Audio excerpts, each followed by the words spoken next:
Capítulo 3. La emancipación de Israel. Los siglos pasaron en silencio desde la muerte de José, hasta el amanecer de la conciencia nacional, bajo Moisés. La historia sagrada, no obstante, se refiere a nuevas y excitantes dimensiones con la única transición de los israelitas desde las garras faraónicas de la esclavitud a la situación de una nación independiente como pueblo elegido de Dios. En menos de lo que pareció una eternidad, sobrellevaron y obtuvieron una milagrosa liberación del emperador más poderoso de la época, recibieron una divina revelación que les hizo conscientes de ser el pueblo de la alianza de Dios y se les impartió un código de leyes en preparación para ocupar la tierra de la promesa de los patriarcas. No es sorprendente que esta notable experiencia fuese recordada y vuelta a vivir anualmente en la observancia de la Pascua de los judíos. Repetidamente los profetas y salmistas aclaman la liberación de Israel del poder de Egipto como el más significativo milagro de su historia. Tan llena de significado fue aquella emancipación y tan vital fue aquella interrelación entre Dios e Israel para las generaciones venideras, que 4/5 partes del Pentateuco o más de 1/6 de la totalidad del Antiguo Testamento está dedicado a este corto período en la historia de Israel.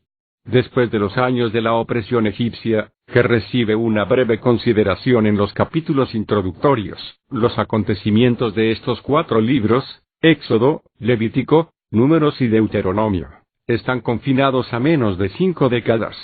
Acontecimientos contemporáneos. No existe desacuerdo entre los eruditos, quienes aceptan la historicidad del cautiverio de Israel en Egipto y que el éxodo tuvo lugar durante la era del Nuevo Reino.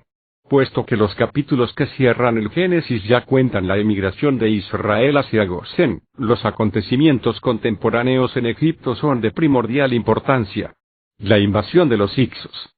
La poderosa 12ª dinastía del Reino Medio en Egipto fue seguida, 1790 a.C., por 2 otras débiles dinastías bajo las cuales el gobierno quedó desintegrado. Los invasores semitas procedentes de Asia, conocidos como los hicsos, pueblo que ya utilizaba el caballo y el carro de guerra, desconocidos por los egipcios, ocuparon Egipto aproximadamente hacia 1700 a.C.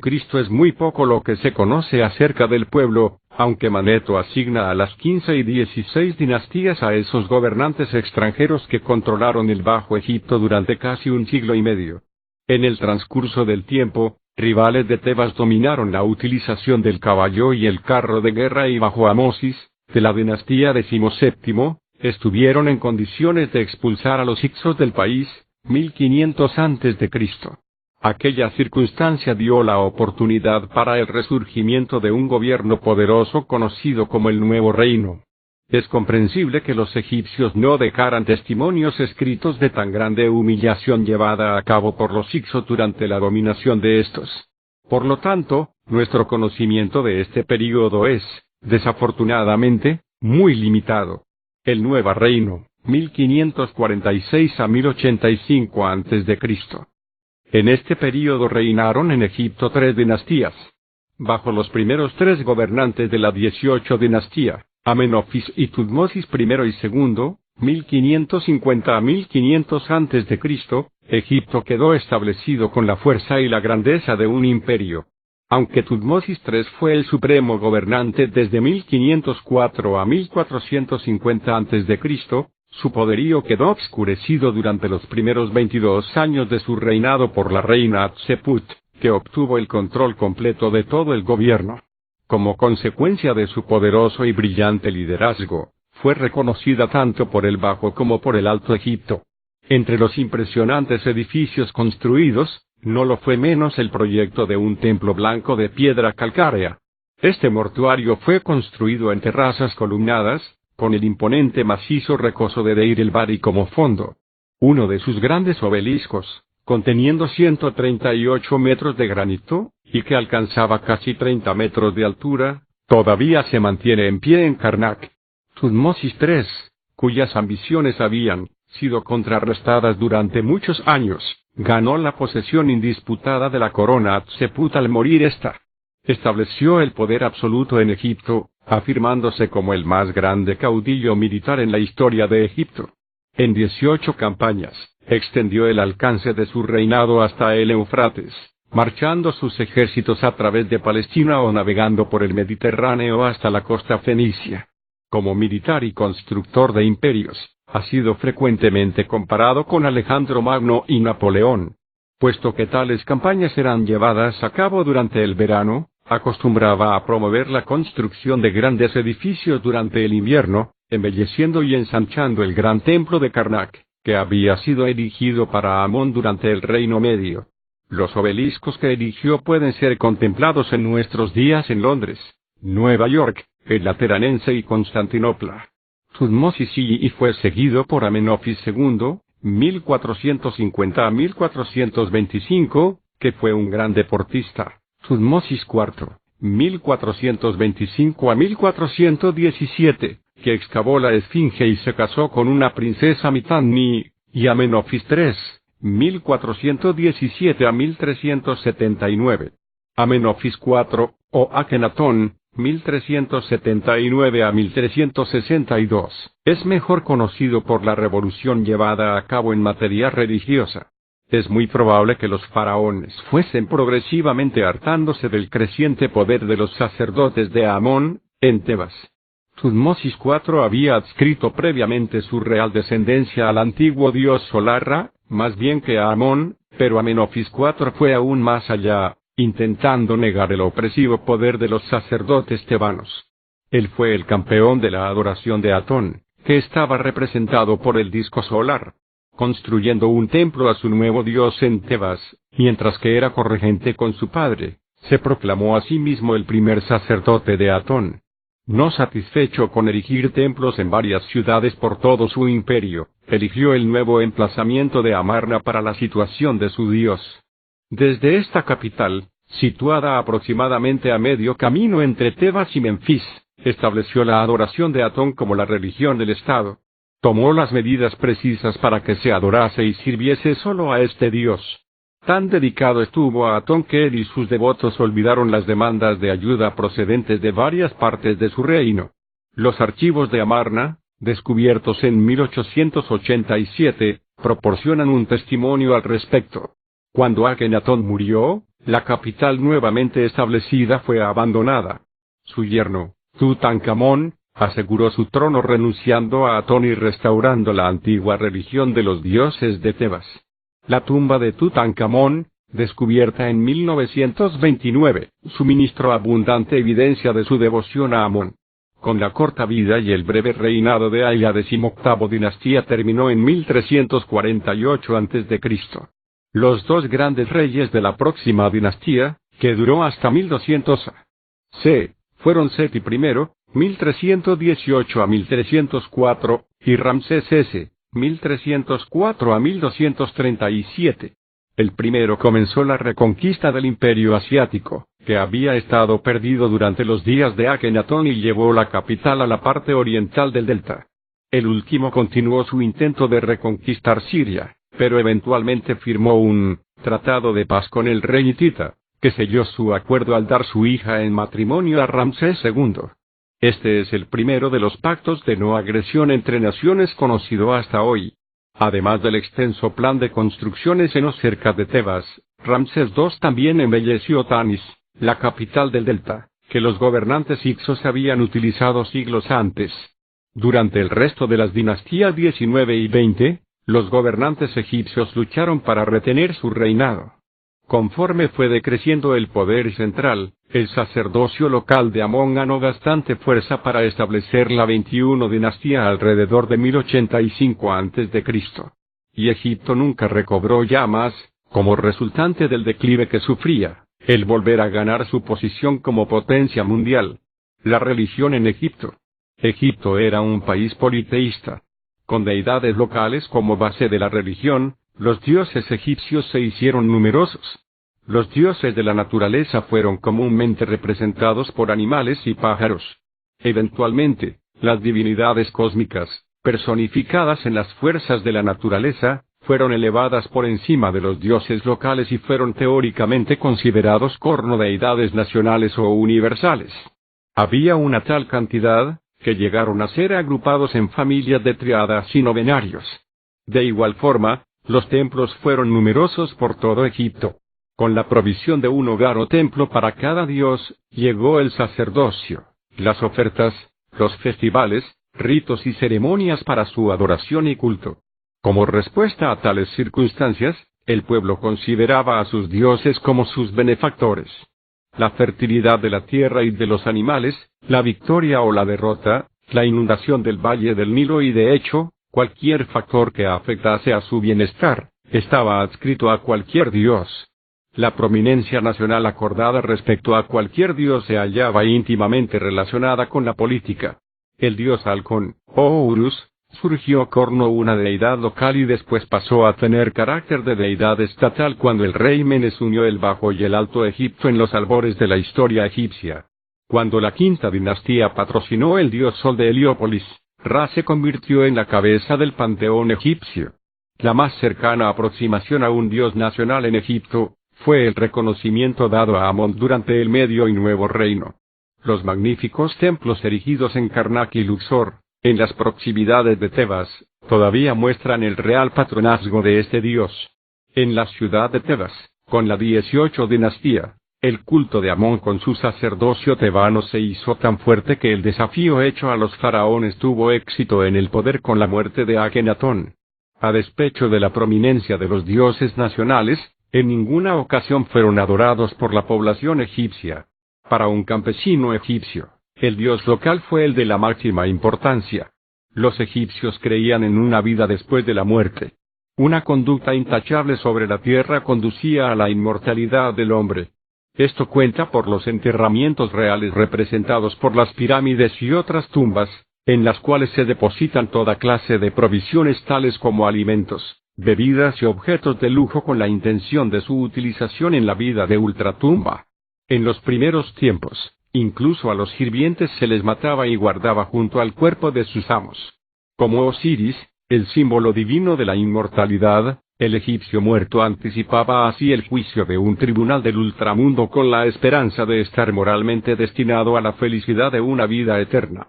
La extrema tolerancia de la religión egipcia se explica por la existencia sin fin y el reconocimiento de tantísimos dioses. Ninguno fue nunca eliminado del todo. Puesto que el moderno estudioso encuentra difícil hacer un análisis lógico de tan incontables elementos entremezclados de su religión, es difícil también pensar que lo hiciera cualquier egipcio nativo. La confusión resulta de cualquier intento de relacionar entre sí la hueste de deidades existentes con sus respectivos cultos y rituales. Tampoco pueden ser racionalizados tan enorme conjunto de creencias y mitos. La fecha del Éxodo, que Israel abandonase la esclavitud durante la última mitad del segundo milenio A.C., es algo que está sujeto a dudas y discusiones.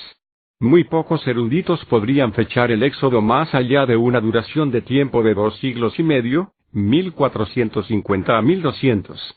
Dado que no hay referencias o incidentes en el libro del Éxodo que pueden ser definitivamente relacionadas con la historia de Egipto, poder fechar el momento demanda ulteriores investigaciones.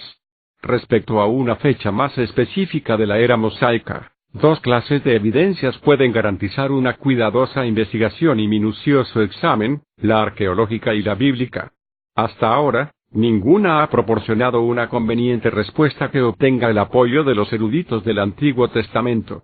La caída de Jericó, que ocurrió dentro del medio siglo siguiente al Éxodo, está todavía sujeta a una fecha arqueológica que se balancea entre aproximadamente 2 siglos, 1400 a 1200.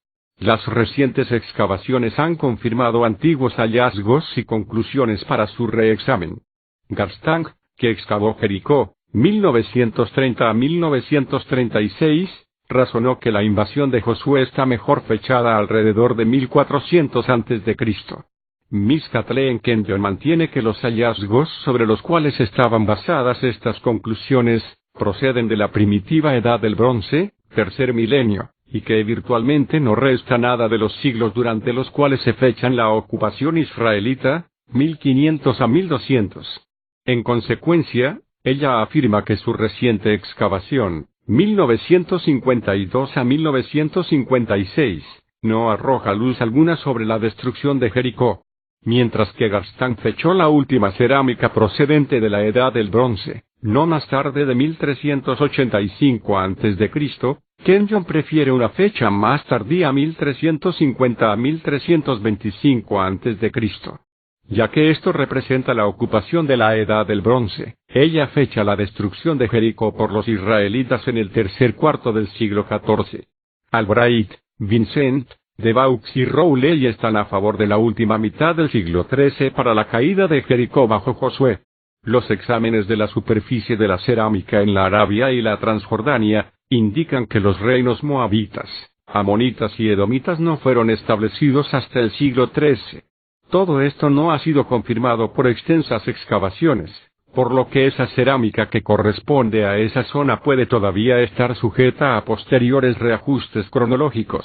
Comparativamente se conoce poco respecto a las condiciones de vida del pueblo a quien los israelitas encontraron en su camino hacia Canaán. Aunque Glueck no halló evidencia de habitantes en Transjordania para el período anterior al siglo XIII, es posible que ese pueblo estuviese viviendo en ciudades hechas con tiendas, en cuyo caso, naturalmente, no quedarían ruinas. Tampoco tiene la identificación de Pitón y Ramsés respuesta concluyente para evidenciar la fecha de la partida de Israel de Egipto. Esas ciudades pudieron haber sido construidas por los israelitas, pero vueltas a construir y a recibir nuevos nombres por Ramsés durante su reinado. En consecuencia, la evidencia arqueológica, que por el momento está sujeta a varias interpretaciones, no ofrece una concluyente prueba para la precisa datación cronológica del Éxodo. Los informes bíblicos proveen datos limitados para el establecimiento de una fecha definitiva para la época de la esclavitud de Israel. Solo una referencia cronológica, específicamente, eslabón a la era salomónica, que tiene fechas bien establecidas, con el Éxodo. La suposición de que los 480 años anotados en Primero Reyes 6:1 proveen una base para la datación exacta, proporciona una fecha para el Éxodo aproximadamente en 1450 a.C. Aunque otras referencias y el relato de otros acontecimientos apunten hacia una larga era entre la entrega de Egipto y la era del reinado de Israel, ninguno de los pasajes bíblicos implica la garantía de una datación precisa. Más numerosas son las anotaciones bíblicas que aproximan el período que precedió al Éxodo. Aun cuando los problemas de interpretación están todavía sin resolver, todo conduce a la impresión de que los israelitas pasaron varios siglos en Egipto. Las referencias genealógicas pueden sugerir un período comparativamente corto de tiempo entre José y Moisés, pero el uso de una genealogía como base para una aproximación del tiempo está todavía sujeta a discusión. Las genealogías con frecuencia tienen amplias lagunas que las hacen inutilizables para la fijación de una cronología. El crecimiento de los israelitas desde 70 hasta una gran multitud, que amenazaba el orden egipcio, favorece igualmente el lapso de siglos para la residencia de Israel en la tierra del Nilo. Las consideraciones bíblicas indican cronologías más extensas antes y después del Éxodo. Sobre esta base, es razonable considerar 1450 como una fecha apropiada para el Éxodo y permite la migración de Jacob y sus hijos en la era de los huesos y de su supremacía en Egipto. El relato bíblico. La dramática escapada de la esclavitud egipcia se halla vívidamente retratada en Éxodo 1:1-19, 2. Comenzando con una breve referencia a José y a la adversa fortuna de Israel, los histriónicos acontecimientos centrados alrededor de Moisés culminan en la emancipación de Israel. Opresión bajo el faraón. En los días de José, los israelitas, que tenían intereses pastorales, recibieron el permiso de disfrutar la tierra más fértil en el delta del Nilo. Los invasores hicsos, pueblo también de pastores, muy verosímilmente estuvieron favorablemente dispuestos hacia los israelitas. Con la expulsión de los hicsos, los gobernantes egipcios asumieron más poder y con el tiempo, empezó la opresión de los israelitas. Un nuevo gobernante, no familiar a José, no tenía interés personal en Israel, pero introdujo una serie de medidas que tenían como fin aliviar el temor de una rebelión israelita. Consecuentemente, el pueblo elegido fue destinado a una dura labor construyendo ciudades, tales como Pitón y Ramsés, Éxodo 1:11. Un edicto real ordenó a los egipcios que matasen, a su nacimiento, a todos los varones nacidos a los israelitas. Este fue el designio del faraón para contrarrestar la bendición de Dios sobre Israel conforme el pueblo crecía y aumentaba y prosperaba. Éxodo 1, 15 a 22.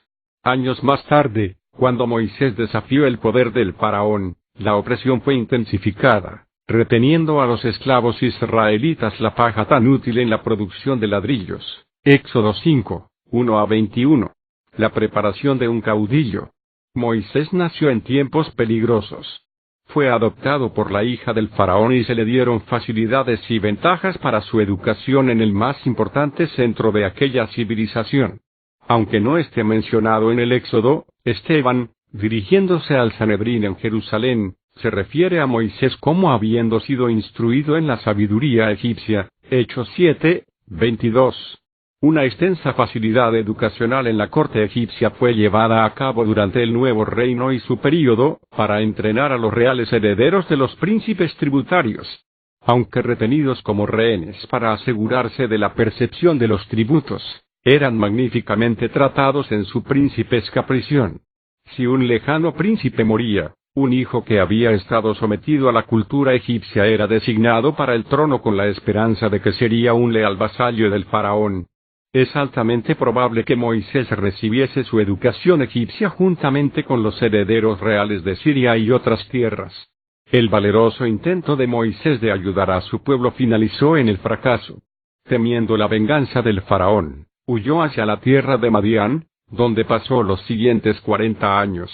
Allí fue favorablemente acogido en el hogar de Reuel, un sacerdote de Madián, quien era también conocido por Jetro. Con el transcurso del tiempo, Moisés tomó por esposa a la hija de Reuel, Séfora, y se estableció dedicándose a la vida de los pastores en el desierto de Madián.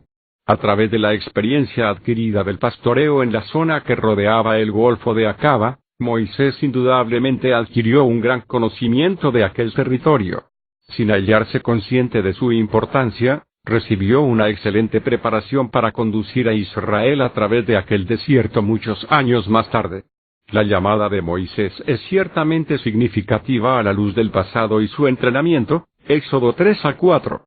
En la corte del faraón se dio cuenta de que habría de contender con la autoridad. No sin razón solicitó la libertad de los israelitas.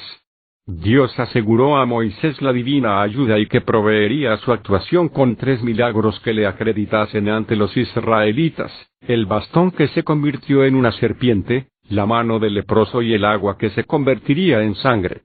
Esto suministró una base razonable para que los israelitas creyesen que Moisés estaba comisionado por el Dios de los patriarcas. Habiendo recibido la seguridad de que Aarón sería su portavoz, Moisés cumplió con la llamada de Dios y volvió a Egipto. La confrontación con el faraón. Durante el período del nuevo reino, el poder del faraón era soberano y no sobrepasado por ninguna nación contemporánea. Su dominio, a veces, se extendía tan lejos como el Éufrates. La aparición de Moisés en la corte real, demandando la puesta en libertad de su pueblo de Israel, significaba un desafío al poder del faraón. Las plagas, que ocurrieron durante un período relativamente corto, demostraron el poder del Dios de Israel, no solo al faraón y a los egipcios, sino también a los propios israelitas. La actitud del faraón desde el principio es la del reto expresado en la pregunta: ¿quién es ese Señor cuya voz yo debería obedecer para dejar a Israel que se marche? Éxodo 5, 2. Cuando se enfrentó con la oportunidad de dar cumplimiento a la voluntad de Dios, el faraón se resistió, endureciendo su corazón en el curso de aquellas circunstancias que con tal motivo se desarrollaron. Las 3 diferentes palabras hebreas advirtiendo al faraón su actitud, como se establece por 10 veces en Éxodo 7, 13 a 13, 15, denota la intensificación de una condición ya existente. Dios permitió vivir al faraón dotándole con la capacidad de resistir las divinas ofertas. Éxodo 9, 16. En esta forma Dios endureció su corazón, como está indicado en 2 predictivas referencias. Éxodo 4, 21 a 7, 23. Lo mismo que en la narrativa. 9, 12 a 14, 17. El propósito de las plagas, claramente establecidas en Éxodo 9, 16, es mostrar al faraón el poder de Dios en nombre de Israel. El gobernador de Egipto era así desafiado por un poder sobrenatural. ¿De qué forma fueron afectados los egipcios por las plagas? No está totalmente declarado. La última plaga consistía en llevar a juicio a todos los dioses de Egipto, Éxodo 12. La incapacidad del faraón y su pueblo para contrarrestar aquellas plagas tuvo que haber demostrado a los egipcios la superioridad del Dios de Israel en comparación con los dioses que ellos adoraban. Aquello fue la causa de que algunos egipcios llegaran al conocimiento del Dios de Israel, Éxodo 9:20. Israel se hizo consciente, asimismo, de la divina intervención. Habiendo permanecido en la esclavitud y el cautiverio por diversas generaciones, los israelitas no habían sido testigos de una demostración del poder de Dios en su época. Cada plaga triunfante aportaba una mayor manifestación de lo sobrenatural, de tal forma, que con la muerte del primogénito, los israelitas comprobaron que estaban siendo liberados por uno que era omnipotente. Las plagas están mejor explicadas como una manifestación del poder de Dios, a través de fenómenos naturales. Ni el elemento natural, ni el sobrenatural, debería quedar excluido. Todas las plagas tenían elementos comúnmente conocidos para los egipcios, tales como la de las ranas, los insectos, y las inundaciones del Nilo. Pero la intensificación de aquellas cosas que eran naturales, la exacta predicción de la llegada y desaparición de las mismas, lo mismo que la discriminación mediante la cual los israelitas quedaron excluidos de ciertas plagas, fueron sucesos que debieron haber causado el reconocimiento de lo sobrenatural. La Pascua de los judíos. A los israelitas se les dio instrucciones específicas por Moisés de la última plaga, Éxodo 12:1-51. La muerte del primogénito no afectó a aquellos que cumplieron con los divinos requerimientos. Un cordero o un cabrito, sin tacha alguna, fue escogido en el 10º día de Abib. El animal fue muerto en el día 14 hacia el atardecer y su sangre aplicada al dintel de cada casa.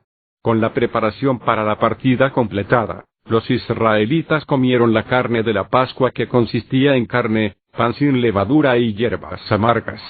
Abandonaron Egipto inmediatamente tras de que el primogénito de cada hogar egipcio hubiese muerto. Para los israelitas el éxodo de la tierra de Egipto fue el más grande de los acontecimientos del Antiguo Testamento y su época. Cuando el faraón comprobó que el primogénito de cada hogar egipcio había sido muerto, él tuvo conforme con la partida de los israelitas.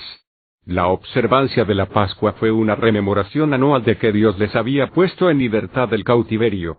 El mes de Abib, más tarde conocido por Nisan, marcó desde entonces el comienzo de su año religioso. La ruta hacia el monte Sinaí. El viaje de Israel hacia Canaán vía la península del Sinaí estuvo divinamente ordenado. No había duda del camino directo, un camino en buen uso utilizado para propósitos comerciales y militares, y que les llevaría a la tierra prometida en una quincena. Para una desorganizada multitud de esclavos liberados, el desvío sinaítico no solo tenía una ventaja militar sino que también les proveía de tiempo y oportunidades para su organización. El incrementado conocimiento arqueológico y topográfico ha disipado las antiguas disputas respecto a la historicidad de este caminar hacia sur, incluso aunque algunas identificaciones geográficas son todavía inciertas. La imprecisa significación de nombres de lugares tales como Sucot, Etam, Piairot, Migdol y Baal-Zephón, dan margen a diversas teorías que conciernen a la ruta exacta. Los lagos amargos pueden haberse relacionados con el Golfo de Suez, por lo que este canal cenagoso podría ser el Mar de las Cañas, Yam Suf.